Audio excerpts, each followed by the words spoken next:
Tarehe 29 Oktoba tukakirudisha Chama cha Mapinduzi madarakani katika ngazi ya urais, ngazi ya ubunge na ngazi ya udiwani.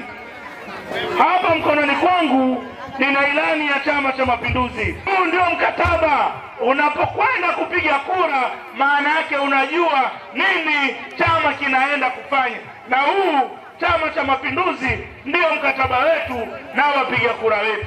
Sasa yapi Dr. Samia Suluhu Hassan anaoenda kuyafanya ndani ya jiji hili la Tanga? Hapa nitaanza kuelezea miradi ya serikali kuu.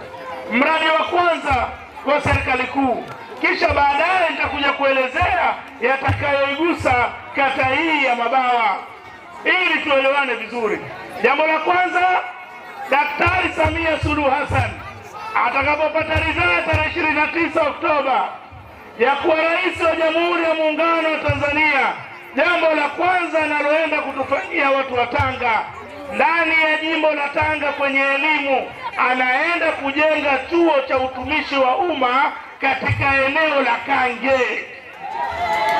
Kwa nini chuo cha utumishi wa umma katika eneo la Kange?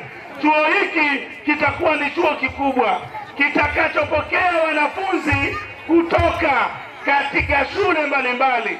Ndani ya jimbo la Tanga tuna shule nyingi za kata.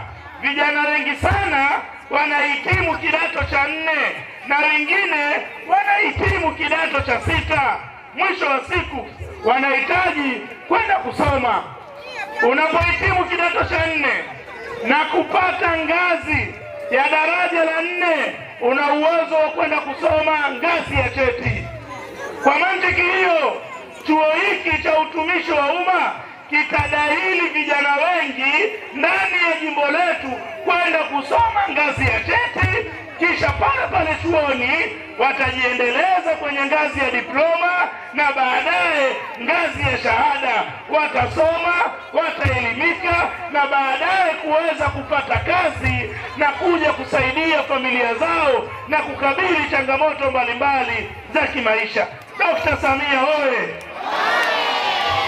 Dr. Samia Suluhu Hassan anatuletea chuo cha utumishi wa umma ndani ya jimbo hili la Tanga, kinachoenda kumaliza adha na kero ya vijana kimaliza kidato cha 4 hawajui waende wapi. Sasa watakuwa na sehemu ya kwenda kujiendeleza elimu mbalimbali.